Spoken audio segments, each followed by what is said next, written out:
নমস্কাৰ সকলোলৈকে মোৰ নতুন এটা ভিডিঅ'লৈ স্বাগতম জনাইছোঁ।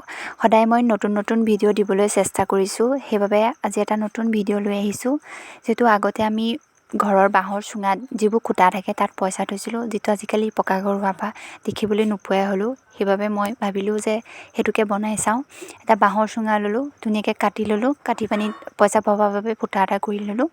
তাৰপাছতে ইয়াত ধুনীয়াকৈ আমি ৰং কৰিছোঁ, কালাৰখিনি কৰি দিছোঁ যাতে দেখিবলৈও ধুনীয়া হওক। মানে বস্তুটো যেতিয়া ধুনীয়া হয় দেখিবলৈ, তেতিয়াহে ধৰি লওক পইচাটো ভৰাবলৈ মন যাব। সেইবাবে মই ধুনীয়াকৈ কালাৰ কৰি দিছোঁ। কালাৰ কৰি ইয়াত ধুনীয়াকৈ বন চন আঁকি এখন আকাশো আঁকি দিছোঁ।